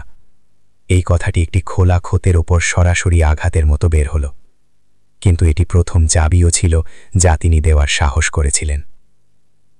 অর্জুন তাকে অনেকক্ষণ দেখলেন এবং তারপর হাসলেন। ঠিক আছে, কিন্তু এইবার যদি তুমি পড়ো তবে আমাকে চুপ থাকতে বলো না। তিনি একটি নোনতা হাসির সঙ্গে মাথা নাড়লেন। আর যদি তুমি ক্লান্ত হয়ে যাও তবে উধাও হয়ে যেও না। না, ওটা আর হবে না। আকাশ ধীরে ধীরে অন্ধকার হচ্ছিল, কিন্তু দুজনের মধ্যে একটি আলো জ্বলে উঠেছিল। ছোট গোলমাল করা আলো নয়, কিন্তু ততটাই টেকসই যতটা সেই প্রদীপ যা বিক্রম শর্মা সবচেয়ে দূরের গ্রামে জ্বালিয়ে রেখেছিলেন। এবং এখন এটি এমন একটি প্রজন্মকে পথ দেখানোর জন্য হাতবদল হয়ে গিয়েছিল যারা বিশ্বাসের সঙ্গে বাতাসের বিপরীতে চলার সাহস করে। সপ্তম অধ্যায়, আগুন এবং নতুন শুরু। সেই রাতে যখন প্রিয়া নিজের বাড়িতে বিক্রম শর্মা মোবাইল মেডিকেল ইউনিটের পরিকল্পনা চূড়ান্ত করছিলেন, তখন ভবনের নিরাপত্তারক্ষীর একটি অপ্রত্যাশিত ফোন এলো যা তার চিন্তার শৃঙ্খলা ভেঙে দিল। প্রিয়া ম্যাডাম, ভিটাজেনের গ্রাউন্ড ফ্লোরে একটি ছোট আগুন লেগেছে, মনে হয় ইচ্ছাকৃতভাবে লাগানো হয়েছে। পেইন্টিং প্রদর্শনীর এলাকা মারাত্মকভাবে প্রভাবিত হয়েছে। ফায়ার ব্রিগেড আগুন নিয়ন্ত্রণে এনেছিল, কিন্তু তিনি কয়েক সেকেন্ডের জন্য হতবাক রইলেন। তারপর জুতো না বদলেই বাড়ি থেকে বাইরে দৌড়ালেন। যখন তিনি পৌঁছালেন তখন বাতাসে এখনও ধোঁয়ার গন্ধ ছিল। প্রদর্শনীর এলাকা, যা একসময় আশার স্মৃতি প্রদর্শনীর স্থান ছিল, এখন শুধু একটি পোড়া দেয়াল ছিল। মেঝেতে জল এবং ছাইয়ের দাগ ছিল। সবচেয়ে মূল্যবান পেইন্টিংগুলো, বিশেষ করে অর্জুন দ্বারা ঝুপড়িতে তৈরি করা মূল স্কেচগুলো, পুরোপুরি পুড়ে ছাই হয়ে গিয়েছিল। অর্জুন বাইরে দাঁড়িয়েছিল, তার শার্টে এখনও ছাই লেগেছিল। তিনিই সবার আগে পৌঁছেছিলেন এবং তিনিই প্রথম বিদ্যুতের সিস্টেম থেকে আগুনের শিখা উঠতে দেখেছিলেন। কিন্তু এটা স্পষ্ট ছিল যে এটি কোনো দুর্ঘটনা নয়। পেছনের দরজা ভাঙা হয়েছিল, ক্যামেরা ক্ষতিগ্রস্ত ছিল এবং দেয়ালের কোণে দাহ্য তরলের অবশেষ ছিল। তারা কিছু নিভিয়ে দিতে চেয়েছিল। অর্জুন ধ্বংসস্তূপের থেকে তাকিয়ে বললেন, পেইন্টিং নয়। প্রিয়া মুষ্টি বাঁধলেন, স্মৃতি, গল্প, সত্য। ঠিক পরের দিন তিনি অভ্যন্তরীণ নিরাপত্তা এবং আইনি বিভাগের সঙ্গে একটি জরুরি বৈঠক ডাকলেন। কিন্তু শুরু করার আগে তার সহকারী তাকে একটি বেনামি খাম দিল, যা আগের রাতে তার ব্যক্তিগত মেল বক্সে রাখা হয়েছিল। ভেতরে একটি উচ্চতা থেকে নেওয়া ছবি ছিল। তিনি এবং অর্জুন একটি কফি শপে একে অপরের কাছাকাছি দাঁড়িয়েছিলেন। সঙ্গে একটি আঁকাবাঁকা লেখা ছিল, সময় থাকতে পিছিয়ে যাও, না হলে পরের বার পেইন্টিংগুলো থাকবে না। তিনি কাঁপলেন না, ঘাবড়ালেন না, শুধু সেই হুমকির পরিচিতি থেকে তার মেরুদণ্ডে ঠান্ডা স্রোত বয়ে গেল। ঠিক তেমনি যেমন তার বাবাও এমন নরম হুমকির কারণে চুপচাপ পিছিয়ে গিয়েছিলেন। সেই সন্ধ্যায় একটি পরিচিত ছোট দোকানে প্রিয়াশ্রী খান্নার সামনে বসেছিলেন, যিনি ভিটাজেনের পরিচালক মণ্ডলীর প্রাক্তন সিনিয়র উপদেষ্টা ছিলেন এবং তার বাবার পদ থেকে সরে যাওয়ার আগে বহু বছর ধরে তার পাশে দাঁড়িয়েছিলেন। তোমার কি মনে হয়, কে এর পেছনে আছে? তিনি জিজ্ঞাসা করলেন। নিজের আঙুল দিয়ে কফির কাপে ধীরে ধীরে টোকা মারছিলেন, যেন কোনো অদৃশ্য ড্রাম বাজাচ্ছেন। ভাবার দরকার নেই, প্রিয়া উত্তর দিলেন। আমি জানি, ওমনির পুরনো শেয়ার হোল্ডারদের গোষ্ঠী এবং কিছু স্থানীয় রাজনীতিবিদ, যাদের স্বার্থ আমাদের খোলা স্বাস্থ্য নেটওয়ার্কের কারণে আঘাত পাচ্ছে। তারা চায় না যে দূরবর্তী মানুষরা স্বচ্ছ মেডিকেল রেকর্ড পর্যন্ত পৌঁছাক। তারা নিয়ন্ত্রণ হারানোর ভয় পাচ্ছে। শ্রী খান্না গভীর শ্বাস নিলেন। তোমার বাবাও এই একই দেয়ালের সঙ্গে ধাক্কা খেয়েছিলেন এবং তিনি তোমাকে বাঁচানোর জন্য চুপ থাকা বেছে নিয়েছিলেন। এখন আমার কারও চুপ থাকার দরকার নেই, প্রিয়া বললেন। তার চোখ জ্বলন্ত আগুনের মতো ছিল। আমার আওয়াজ চাই, এমন কেউ যে মূল্য দেওয়ার পরেও বলার সাহস করে। শ্রী খান্না তাকে কিছুক্ষণ দেখলেন এবং তারপর ধীরে ধীরে মাথা নাড়লেন। তাহলে আমি তোমাকে সেই জিনিসটি দেব যা তোমার বাবা আমার কাছে রেখে গিয়েছিলেন, কিন্তু কখনো জনসমক্ষে প্রকাশ করেননি। নিজের পকেট থেকে তিনি একটি ছোট রূপালী ইউএসবি বের করলেন, যার ওপর 3টি অক্ষর খোদাই করা ছিল, VS। এতে 2017 সালের সেই গোপন মিটিংয়ের রেকর্ডিং ছিল, যেখানে তোমার বাবাকে পদত্যাগ করতে বাধ্য করা হয়েছিল। তিনি এটিকে নিজের জীবনকালে জনসমক্ষে প্রকাশ করতে চাননি, কারণ তিনি কোম্পানির সুনাম এবং তোমার ওপর পড়ার প্রভাবের ভয় পেতেন। কিন্তু এখন এটি বোঝার চাবি যে ফাটল কোথা থেকে শুরু হয়েছিল। 3 রাত একটানা প্রিয়া এবং অর্জুন তার বাড়িতে ছোট স্টাডি রুমে বসে রইলেন। পুরনো রেকর্ডিং বারবার শুনছিলেন। তার বাবার শক্তিশালী কিন্তু ক্লান্ত কণ্ঠস্বর টেপে প্রতিধ্বনিত হচ্ছিল। যদি আপনারা ওমনি কর্পের সঙ্গে এই চুক্তি করেন, তবে এর মানে হলো আমরা দরিদ্রদের যত্ন ব্যবস্থা থেকে বাইরে ঠেলে দেওয়ার অংশীদার। আমি এটা স্বীকার করব না। তারপর অন্য একজনের ঠান্ডা দৃঢ় কণ্ঠস্বর, তাহলে আপনি পদত্যাগ করুন, অথবা আমরা আপনাকে পদত্যাগ করতে বাধ্য করব। আমি চলে যাব, কিন্তু এটা ভেবো না যে নীরবতা সম্মতি। একদিন সত্যি নিজে থেকেই সামনে আসবে, এবং তখন এটা বলো না যে আমি সতর্ক করিনি। প্রিয়া কেঁদে উঠলেন, রাগের জন্য নয়, বরং এই কারণে যে প্রথমবারের মতো তিনি দেখলেন যে তার বাবা শেষ মুহূর্ত পর্যন্ত লড়াই করেছিলেন, চুপচাপ এবং একা। তিনি হার মানেননি। তাকে চুপ থাকতে বাধ্য করা হয়েছিল, কিন্তু তিনি কখনো বিশ্বাস করা ছাড়েননি। আমি জানি আমাকে কি করতে হবে, তিনি অর্জুনকে বললেন। কিন্তু তুমি কি ফলাফলের মোকাবিলা করার জন্য প্রস্তুত? প্রস্তুত না হলেও হতে হবে, কারণ যদি না হই তবে সব ত্যাগ ব্যর্থ হয়ে যাবে। অর্জুন ধীরে ধীরে তার হাত ধরলেন। তাহলে শেষ পর্যন্ত চলি। প্রিয়া সমস্ত সোশ্যাল মিডিয়া প্ল্যাটফর্মে লাইভ প্রচারিত হতে থাকা একটি বিশেষ প্রেস কনফারেন্স ডাকলেন। কোম্পানির PR টিমের মাধ্যমে নয়, তিনি একটি সাধারণ কালো পোশাকে মঞ্চে উঠলেন। কোনো লোগো নেই, কোনো ব্যানার নেই, শুধু একটি পরিষ্কার কণ্ঠস্বর এবং একটি দৃঢ় চাহনি। আমরা ভয়ের কারণে চুপ ছিলাম, কিন্তু সত্য কারও প্রস্তুত হবার অপেক্ষা করে না, এবং আজ আমি সেই দরজা খুলব। তিনি রেকর্ডিংয়ের অংশ জনসমক্ষে প্রকাশ করলেন এবং প্রেসকে পুরো কথোপকথনের উদ্ধৃতি দিলেন। ভিড় স্তব্ধ হয়ে গেল। খবরের কাগজগুলো সঙ্গে সঙ্গে শিরোনাম করল, বিক্রম শর্মার পদত্যাগের পেছনের সত্য, ওমনি এবং দূরবর্তী স্বাস্থ্যক্ষেত্রে কারচুপি ষড়যন্ত্র, ভিটাজেন জাগৃতি না পতন। সেই রাতে ওমনি সদর দপ্তর তদন্তের জন্য অস্থায়ীভাবে সিল করে দেওয়া হলো। 3 জন বড় শেয়ার হোল্ডারকে ডাকা হলো এবং সোশ্যাল মিডিয়া #সত্য বলুন, #চুপ থাকব না দিয়ে বিস্ফোরিত হলো। প্রিয়া আর কিছু বললেন না। তিনি স্পটলাইট থেকে সরে গিয়ে অর্জুনের পুরনো কাঠের ঝুপড়িতে চলে গেলেন, যেখানে 2 জন আগুনের পাশে বসে রইলেন। টিনের ছাদে বৃষ্টির শব্দ শুনতে থাকল। তোমার কি ভয় করছে? তিনি জিজ্ঞাসা করলেন, ধীরে ধীরে তার কাঁধে মাথা রেখে। ভয়? অর্জুন উত্তর দিলেন, কিন্তু আমার বেশি ভয় তখন লাগবে যদি আমি সত্যি থেকে মুখ ফিরিয়ে নিই। প্রিয়া ধীরে ধীরে হাসলেন। আমার মনে হয় অবশেষে আমরা সেটাই করলাম যা আমার বাবা করতে পারেননি। না, অর্জুন মাথা নাড়লেন। আমরা শুধু হাত, সেই আগুন দ্বারা অনেক আগেই জ্বালিয়েছিলেন, আর আমরা সেখানে অন্ধকারে বসেছিলাম। কোনো আলো নেই, শুধু আগুন থেকে, একে অপরের হাত থেকে, এবং আরও একটি আগুন থেকে, যা এমন একটি দেশের হৃদয়ে জ্বলছিল যেখানে নীরবতা কখনো এক নিয়ম ছিল। এখন তাকে চ্যালেঞ্জ জানানো হচ্ছিল। ঐতিহাসিক সত্যের প্রকাশকারী প্রেস কনফারেন্সের পর প্রিয়া শর্মা মিডিয়াতে সবচেয়ে আলোচিত নাম হয়ে উঠলেন। সংবাদপত্রগুলি তার প্রশংসা করল, সোশ্যাল মিডিয়ায় মানুষজন ক্রমাগত শেয়ার করছিল। কিন্তু এই আলোর পেছনে তিনি বুঝলেন যে আসল ঝড় এখন উঠছে, জনসাধারণ থেকে নয়, বরং সেই শক্তিশালী শক্তিগুলো থেকে যাদের মুখোশ খুলে গিয়েছিল।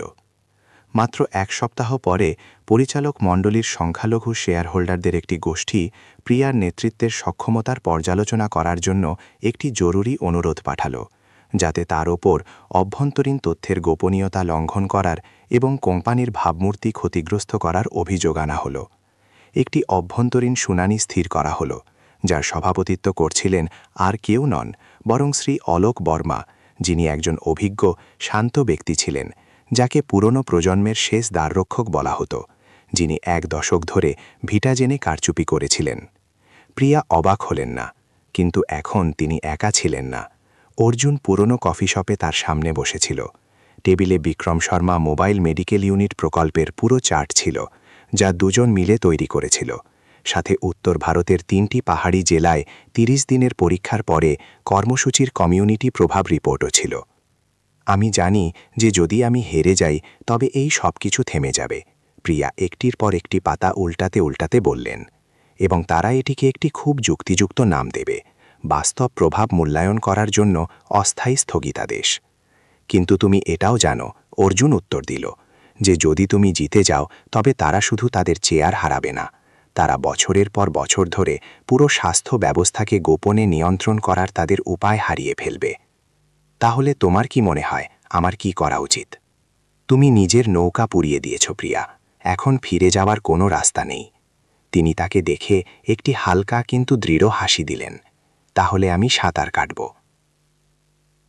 প্রিয়া শর্মা, শ্রী বর্মা শান্ত কিন্তু ঠান্ডা কণ্ঠে বললেন, তুমি কি জানো যে তুমি একটি জাতীয় স্তরের প্রকল্পের পুরো পরিচালনা থেকে সরিয়ে দেওয়া হওয়ার বিপদে সম্মুখীন হচ্ছ? জানি, প্রিয়া না কেঁপে উত্তর দিলেন, এবং আমি এটাও জানি যে যদি আমি চুপ থাকতাম তবে আমি আরও কিছু বছর নিজের চেয়ারে থাকতে পারতাম, আরও কিছু আকর্ষণীয় চুক্তিতে স্বাক্ষর করতে পারতাম এবং একটি শান্ত জীবন কাটাতে পারতাম। কিন্তু আমি এখানে সেজন্য নেই। তিনি প্রজেক্টর চালু করলেন এবং পুরো বোর্ডের সামনে খোলা স্বাস্থ্য নেটওয়ার্কের একটি ইন্টারঅ্যাক্টিভ ম্যাপ উপস্থাপন করলেন। প্রতিটি জলজল করা বিন্দু একটি সক্রিয় মোবাইল মেডিকেল ইউনিট ছিল। প্রতিটি সংখ্যা ছিল শত শত মামলার, যাদের দ্রুত শনাক্ত করা হয়েছিল। প্রতিটি ছোট ভিডিও ছিল সেই পাহাড়ি মানুষদের হাসির, যারা দশক ধরে রোগের সঙ্গে থাকার পরে প্রথমবারের মতো চিকিৎসা পেয়েছিল। এটাই সেই কাজ যা আমি করতে থাকব, তা একজন সিইও হিসাবে, একজন ডেটা ইঞ্জিনিয়ার হিসাবে বা একজন সাধারণ নাগরিক হিসাবে। অন্য একজন সদস্য জিজ্ঞাসা করলেন, তুমি কি এটা বলতে চাও যে তুমি কোনো শক্তির শিকার? না, প্রিয়া উত্তর দিলেন, আমি শিকার নই। আমি পুরনো সিস্টেম থেকে বেঁচে আছি এবং আমি এটিকে আবার না বানানোর সিদ্ধান্ত নিয়েছি। মিটিং রুম কয়েক সেকেন্ডের জন্য চুপ হয়ে গেল। তারপর শ্রী বর্মা ধীরে ধীরে উঠলেন। বাস, তিনি করলেন, আমরা গোপন ভোট দেব। ভোট 3 মিনিটে হলো। প্রতিটি ভোট একটি সিল করা বাক্সে ফেলা হলো এবং গণনার জন্য সচিবকে দেওয়া হলো। ফলাফল 6 ভোট পক্ষে, 5 বিপক্ষে। প্রিয়া এক মুহূর্তের জন্য শান্ত বসে রইলেন, খুশির কারণে নয়, বরং ন্যায়ের অতিরিক্ত ভঙ্গুরতার কারণে। একটি ভোট, শুধু একটি ভোট। 11 অধ্যায়, জীবন এবং প্রতীক্ষা। দেরি সন্ধ্যায় তিনি বিল্ডিং থেকে বেরোলেন। বৃষ্টি হতে চলেছে। জলের প্রতিটি ফোঁটা অনুত্তরিত প্রশ্নের মতো ভারী ছিল। যেই মুহূর্তে তিনি গাড়িতে বসতে যাবেন, তার ফোন বাজল, একটি অজানা নম্বর। অন্যদিকের কণ্ঠস্বর খুব তাড়াহুড়োতে ছিল। প্রিয়া ম্যাডাম, আপনাকে সঙ্গে সঙ্গে বেরোতে হবে। মোবাইল মেডিকেল ইউনিট নম্বর 3 রামপুর ব্লকে ভূমিধসের কারণে আটকে গেছে। একজন গর্ভবতী মহিলার প্রসব বেদনা শুরু হয়েছে। কাঠের সেতুটি জলে ভেসে গেছে। কোনো গাড়ি ভেতরে যেতে পারবে না। স্থানীয় স্বাস্থ্যকেন্দ্রে কোনো ডাক্তার নেই। না ভেবেই প্রিয়া অর্জুনের গাড়িতে লাফিয়ে উঠলেন। ফোন শুনতে শুনতে তিনি গাড়ি স্টার্ট করে দিয়েছিলেন। রাস্তায় কেউ কিছু বলল না, শুধু বাতাস, হর্ন এবং ঝাপসা বৃষ্টিতে জলজল করা হেডলাইটসের শব্দ ছিল। তারা রাত 1টায় পৌঁছালেন। ভূমিধসের কারণে গাড়ি থেকে আর এগিয়ে যাওয়া প্রায় অসম্ভব ছিল। প্রিয়া এবং অর্জুন রেনকোট পরলেন, মেডিকেল কিট এবং সরঞ্জাম নিলেন এবং বন্যায় টলমল করা বাঁশের সেতু পার হলেন। অন্যদিকে একটি যুবতী মেয়ে পেট ধরে কাঠের স্ট্রেচারে শুয়েছিল। তার চোখ বন্ধ, ঘাম ঝরছিল। আমার নাম লক্ষ্মী। আমার সন্ধ্যা থেকে ব্যথা হচ্ছে। আমার স্বামী মাঠে কাজ করতে গেছে, এখনও ফেরেনি। শান্ত থাকো। প্রিয়া ধৈর্যের সঙ্গে তার নাড়ি এবং রক্তচাপ পরীক্ষা করতে করতে বললেন। ডাক্তার এসে গেছে। অর্জুন টর্চ জ্বালিয়ে পাশে দাঁড়িয়েছিল এবং সরঞ্জাম দিচ্ছিল। সেই রাতে বৃষ্টি থামল না, কিন্তু সেই অস্থায়ী ছাউনির নিচে একটি শিশু সকাল 2:13 জন্মগ্রহণ করল। পরের দিন সকালে প্রথম ছবিগুলি সোশ্যাল মিডিয়ায় ছড়িয়ে পড়ল। কোনো পিআর টিম থেকে নয়, বরং একজন স্থানীয় ব্যক্তি দ্বারা পুরনো ফোন থেকে তোলা হয়েছিল। একজন মহিলা পরিচালক কাদার মাঝে একটি পাথরের ওপর বসে নবজাতক শিশুকে কোলে নিয়েছিলেন। তার মুখ বৃষ্টিতে ভিজেছিল, কিন্তু তার চোখ জ্বলজ্বল করছিল। ছবিটি জঙ্গলের আগুনের মতো ছড়িয়ে গেল। মানুষজন এখন তাকে তরুণী মহিলা সিইও বা পুরনো শক্তির মুখোশ খুলে দেওয়া নারী বলছিল না। তারা তাকে একটি খুব সহজ নামে ডাকছিল, প্রিয়া দিদি, আশার আলো। সেই সন্ধ্যায় যখন প্রিয়া শহরে ফিরলেন, তখন তিনি একটি হাতে লেখা চিঠি পেলেন। এইবার এটি তার মার ছিল, সেই নারী যিনি তার বাবার মৃত্যুর পর থেকে তার জীবনে খুব কমই দেখা দিয়েছিলেন। মার ভয় ছিল যে তুমি তোমার বাবার মতো হয়ে যাবে, খুব কঠোর, খুব সোজা। কিন্তু এখন মা বোঝেন, কারণ তুমি তাদের মতো, তুমি তাদের থেকেও এগিয়ে যেতে পারো, যতটা তারা কখনো স্বপ্ন দেখেছিলেন। শব্দগুলোর নিচে একটি পুরনো ছবি ছিল। শ্রীবিক্রম শর্মা একটি গ্রামের কাদার মাঝে দাঁড়িয়েছিলেন, একটি লাল শিশুকে কোলে নিয়ে দূরে দেখছিলেন। এমন একজন মানুষের চোখ, যিনি জানতেন যে জীবন তখনই শুরু হয় যখন আমরা তাকে দেওয়ার সাহস করি। প্রিয়া সেই ছবিটিকে রামপুর ব্লকে তোলা নতুন ছবিটির পাশে রাখলেন। দুটি প্রজন্ম, একটি মুহূর্ত, একটি প্রতিশ্রুতি যা এগিয়ে নিয়ে যাওয়া হলো। এবং তিনি জানতেন যে সেই আগুন এখন কারো একজনের ছিল না, এটি প্রতিটি ঘর, প্রতিটি হাত, প্রতিটি নজরে ছড়িয়ে গিয়েছিল। এমন একটি দেশে যা সবচেয়ে তীব্র বৃষ্টি থেকেই সোজা দাঁড়াতে শিখছিল।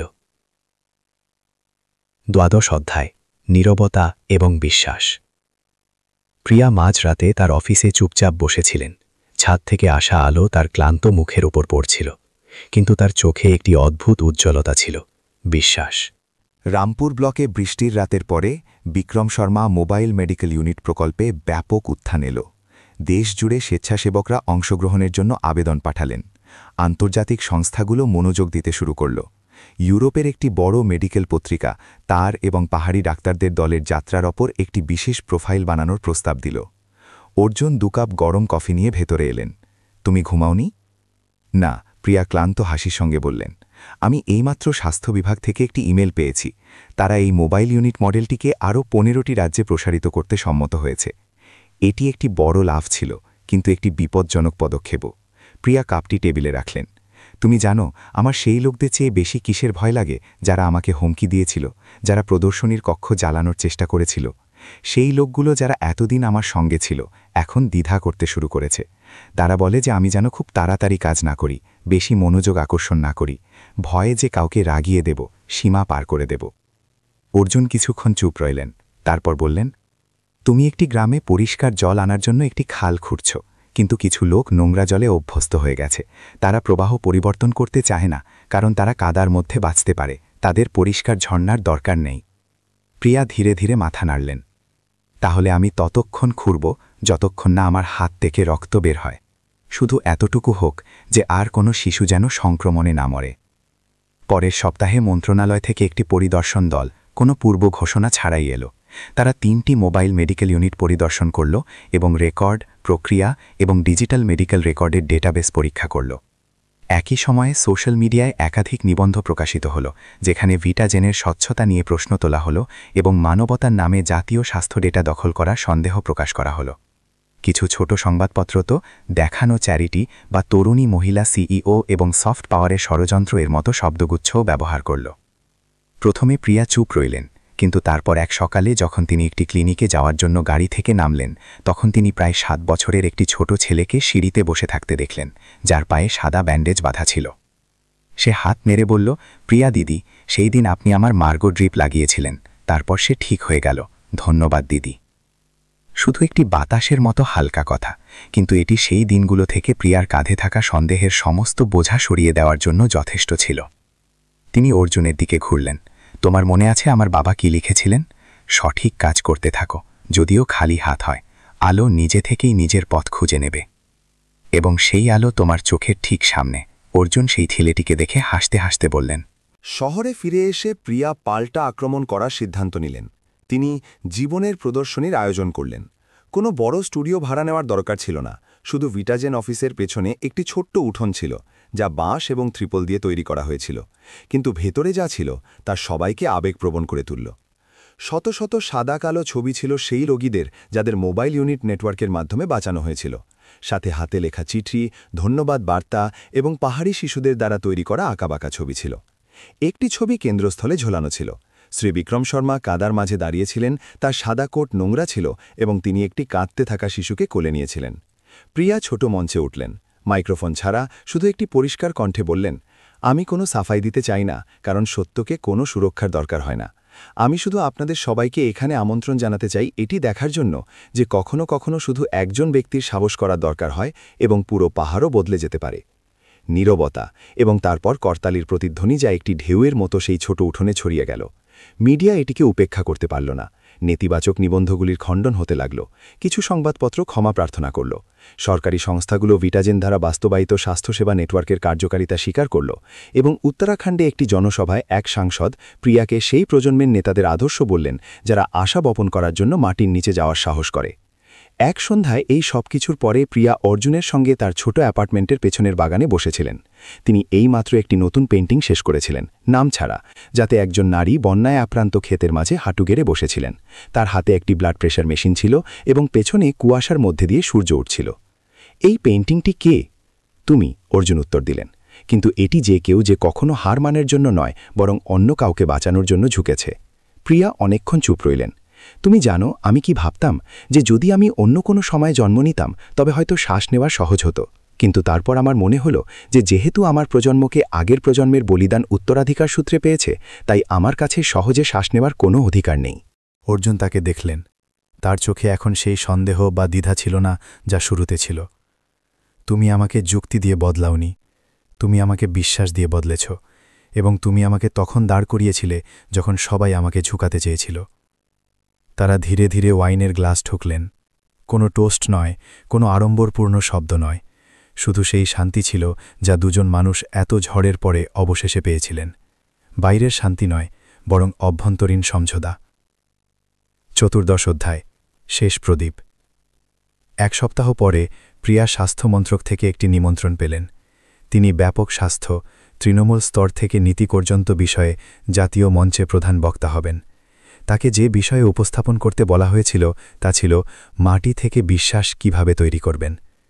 তিনি হেসে উঠলেন, একটি খুব সত্যি হাসি।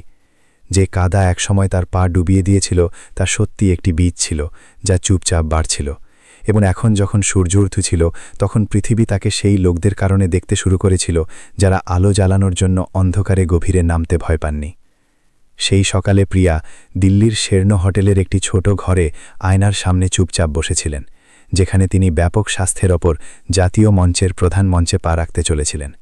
তার মা দ্বারা বেছে নেওয়া নীল রঙের শাড়ি যাতে মেঘের এমব্রয়ডারি ছিল, তাকে সেই নারীর ছবি থেকে একটু নরম করছিল, যিনি একসময় বৃষ্টিতে একজন গর্ভবতী মহিলাকে যিনি একসময় একটি শক্তিশালী শক্তির মোকাবিলা করার জন্য একটি বন্ধ ঘরে গিয়েছিলেন। ফোন বাজল। অর্জুন ছিল। তুমি তৈরি? সে সবসময়কার মতো উষ্ণতার সঙ্গে জিজ্ঞাসা করল। না, প্রিয়া ধীরে ধীরে হাসলেন। কিন্তু আমার মনে হয় আমি এমনভাবে বাইরে যাব যেন আমি সারা জীবন ধরে তৈরি ছিলাম। আমি দ্বিতীয় লাইনে বসে আছি। যদি তুমি নিচে দেখো তবে আমাকে পাবে, এবং যদি তুমি ঘাবড়ে যাও তবে শুধু আমার চোখে দেখবে। এটি তোমাকে মনে করিয়ে দেবে যে তুমি কত দূরে এসেছ এবং কেন ফিরে যেতে পারবে না। সভাকক্ষ লোকে লোকারণ্য ছিল। মিডিয়া রাস্তা বন্ধ করে দিয়েছিল। নিচে মন্ত্রী, হাসপাতালের পরিচালক, আন্তর্জাতিক বিশেষজ্ঞ এবং শত শত মেডিকেল ছাত্র ছিলেন। তাদের চোখ মঞ্চের দিকে ছিল, যেখানে প্রিয়া হালকা আলোতে দাঁড়িয়েছিলেন। তিনি আঁকড়া দিয়ে শুরু করলেন না, তিনি প্রকল্পের কথা বললেন না, তিনি একটি গল্প শোনালেন। একটি ছোট মেয়ে ছিল যে মহারাষ্ট্রের একটি ছোট গ্রামে থাকত। প্রতিবার যখন তার পেটে ব্যথা হতো তখন তাকে 3 কিলোমিটার হেঁটে স্বাস্থ্যকেন্দ্রে যেতে হতো, এবং কখনো কখনো খালি হাতে ফিরতে হতো কারণ ওষুধ থাকত না। সেই মেয়েটি এই প্রশ্ন করতে করতে বড় হলো যে জীবন এত কঠিন কেন, এবং তারপর একদিন সে সিদ্ধান্ত নিল যে যদি কেউ জীবনকে কাছে না আনে তবে সে আনবে। তিনি থামলেন। বাতাস শান্ত হয়ে গেল। সেই মেয়েটি ছিলাম আমি। নিচে কেউ কিছু বলল না। কিছু লোক তাদের চশমা মুছলেন। একজন ছাত্রী তার নোটবুক তুলল, কিন্তু লিখতে পারল না। আমার কোনো ইচ্ছা পুরো সিস্টেমকে বদলে দেওয়ার নয়। আমি শুধু চাই যে প্রতিটি মা, প্রতিটি শিশু, প্রতিটি বয়স্ক মানুষ যারা সবচেয়ে দূরের গ্রামে থাকেন তারাও যেন ভালো স্বাস্থ্যসেবা পান। এবং আমার বিশ্বাস যে যদি যথেষ্ট লোক একসঙ্গে বিশ্বাস করে তবে এটি একটি স্বপ্ন থাকবে না। তিনি করতালির গর্জনের মাঝে তার কথা শেষ করলেন। এটি কোনো আনুষ্ঠানিক করতালি ছিল না, বরং সেই লোকদের করতালি ছিল যারা সত্য দেখেছিল এবং জেগে উঠেছিল। একটি এমন আওয়াজ যা হৃদয়ের গভীরতা পর্যন্ত পৌঁছাল। মঞ্চের পরে প্রিয়ার জন্য অনেক দরজা খুলল। দূতাবাসগুলি তাকে কথা বলার জন্য আমন্ত্রণ জানাল। আন্তর্জাতিক স্বাস্থ্য সংস্থাগুলি সহযোগিতার প্রস্তাব দিল। সরকার দেশ জুড়ে মোবাইল মেডিকেল ইউনিট মডেলের প্রসারিত করার জন্য অর্থায়ন করতে সম্মত হল। কিন্তু তিনি পরের সপ্তাহে পাহাড়ি এলাকায় ফিরে এলেন, ছবি তোলার জন্য নয়, বরং লক্ষ্মীর সঙ্গে দেখা করার জন্য। সেই নারী যিনি বন্যার রাতে শিশুকে জন্ম দিয়েছিলেন। আমি আমার ছেলের নাম উমিদ, আশা রেখেছি। লক্ষ্মী হাসলেন। তার চোখ ক্লান্ত কিন্তু খুশি ছিল, কারণ সেই রাতে আশা আপনার সঙ্গে এসেছিল। প্রিয়া সেই লাল শিশুটিকে জড়িয়ে ধরলেন। সেই মায়ের পাহাড়ি বাতাসে ভরা কাঁধে মাথা রাখলেন এবং তারপর দূরে দেখলেন। মাটির রাস্তা এখনও কাদা ভরা ছিল, কিন্তু সূর্যের রশ্মি তার ওপর হালকা ঝলক ছড়াচ্ছিল। ৫ম অধ্যায়, শেষ নিঃশ্বাস পর্যন্ত। অক্টোবরের এক দুপুরে দিল্লির মেডিকেল কলেজের মাঠে প্রিয়াকে উদ্বোধন বক্তৃতার জন্য আমন্ত্রণ করা হয়েছিল। যখন তিনি মঞ্চ থেকে নামলেন তখন একজন ছাত্রী ইতস্তত করে কাছে এল। প্রিয়া দিদি, আমি ডাক্তার রমেশ কুমারের মেয়ে। আমার বাবা বললেন যে যদি আমি আপনার সঙ্গে দেখা করি তবে সেই লোকদের জন্য আগুন জ্বালিয়ে রাখার জন্য ধন্যবাদ জানাই যারা কখনো হার মেনে নিতে চেয়েছিল। প্রিয়া হাসলেন। আমি আগুন জ্বালাইনি, এটি আপনারাই যারা এটিকে আবার জ্বালাচ্ছেন। মুম্বাই ফিরে তাকে বিক্রম শর্মা কমিউনিটি হাসপাতালের উদ্বোধন অনুষ্ঠানে অংশ নেওয়ার জন্য আমন্ত্রণ জানানো হল। এটি প্রথম স্বাস্থ্য সুবিধা ছিল যা সম্পূর্ণরূপে জনগণের দ্বারা দান করা জীবনে বিশ্বাস নিধি থেকে তৈরি করা হয়েছিল, যেখানে কোনো স্বার্থগোষ্ঠী বা বাণিজ্যিক কর্পোরেশনের কোনো হস্তক্ষেপ ছিল না। হাসপাতালের গেটে একটি সরল লাইন খোদাই করা ছিল। এখানে জীবনের জন্য কোনো বিশেষাধিকারের প্রয়োজন নেই। সেই দিন ভিড়ে একজন সাদা চুলের মানুষ ছিল, যিনি গোল ফ্রেমের চশমা পরেছিলেন। তিনি চুপচাপ পেছনে দাঁড়িয়েছিলেন। ইনি ছিলেন শ্রী বর্মা, যিনি একসময় তাকে পথ থেকে সরানোর চেষ্টা করেছিলেন। তিনি কিছু বললেন না, শুধু প্রিয়াকে দূর থেকে দেখলেন এবং চুপচাপ চলে গেলেন। অর্জুন প্রিয়ার কাছে এলেন, তাকে এক গ্লাস জল দিলেন। তুমি এইমাত্র এমন কিছু বানিয়েছ যা তিনি হয়তো কখনো বানাতে চেয়েছিলেন, কিন্তু শুরু করার সাহস পাননি। কেউই সাহসীর হতে পারে না যদি সে তার পুরো জীবন ক্ষমতার চেয়ারে কাটায়। প্রিয়া ফিসফিস করে বললেন, কিন্তু আমার আশা যে আজ থেকে আরও অনেকে মানুষের উপর হুকুম চালানোর পরিবর্তে তাদের সঙ্গে বসবেন। বছরের শেষ দিন মহারাষ্ট্রের সেই ছোট বাড়িতে প্রিয়া নিজের গ্রামে ফিরে এলেন। তিনি তার মায়ের পাশে বসে ছাদ থেকে আসা বাতাস এবং রান্নাঘরে জ্বলা চুল্লির শব্দ শুনছিলেন। তোমার বাবা খুব গর্বিত হতেন, তার মা বললেন, এবং চা ঢাললেন। আমি কিছুই মহান করিনি, আমি শুধু সেই পথটি শেষ করেছি যা বাবা শেষ করতে পারেননি। আর তুমি এটিকে লম্বা, চওড়া এবং গরম বানিয়েছ, তার মা বললেন। তিনি নিজের মায়ের দিকে ঘুরলেন এবং হঠাৎ জিজ্ঞাসা করলেন, আপনার কি মনে হয় আমি এই যাত্রায় কিছু হারিয়েছি? তার মা সঙ্গে সঙ্গে উত্তর দিলেন না, শুধু তার মেয়ের চোখের গভীরে দেখলেন। তুমি হারোনি, তুমি দেওয়া বেছে নিয়েছ, এবং একটি সময় আসবে যখন তুমি ফিরে পাবে, টাকা বা ক্ষমতা দিয়ে নয়, বরং নরম জিনিস দিয়ে, কৃতজ্ঞতা, বিশ্বাস, রাতে শান্তি। ১৬ অধ্যায়, সমাপ্তি। কয়েক মাস পরে একটি টেলিভিশন সাক্ষাৎকারে অ্যাঙ্কার প্রিয়াকে জিজ্ঞাসা করলেন, যদি আপনাকে সেই সময় ফিরে যাওয়ার সুযোগ দেওয়া হয় যখন আপনার গাড়ি গিরিপথের মাঝে খারাপ হয়ে গিয়েছিল, তবে কি আপনি থামতেন এবং সেই অচেনা মানুষটির কাছে সাহায্য চাইতেন? প্রিয়া হাসলেন। যদি আমি সেই সময় না থামতাম তবে আমি কখনো জানতে পারতাম না যে কখনো কখনো যে জিনিস আপনাকে বাঁচিয়ে রাখে তা পরিকল্পনা বা সাহস নয়, বরং এমন একজন ব্যক্তি হয় যে জীবনের ঝড়ের মাঝেও আপনার হৃৎপিণ্ডের স্পন্দন শোনার জন্য যথেষ্ট শান্ত। অ্যাঙ্কার অবাক হয়ে গেলেন। আপনি কি অর্জুনজির কথা বলছেন? প্রিয়া ক্যামেরায় দেখলেন।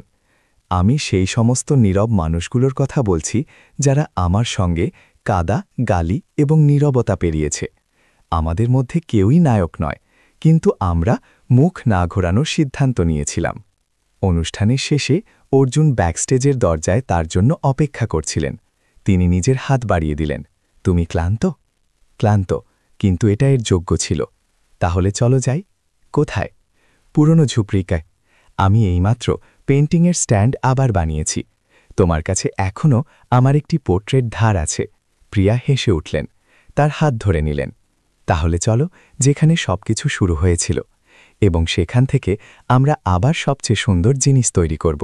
গল্পটি সংখ্যা দিয়ে শেষ হয় না, না হয় করতালির গর্জন দিয়ে।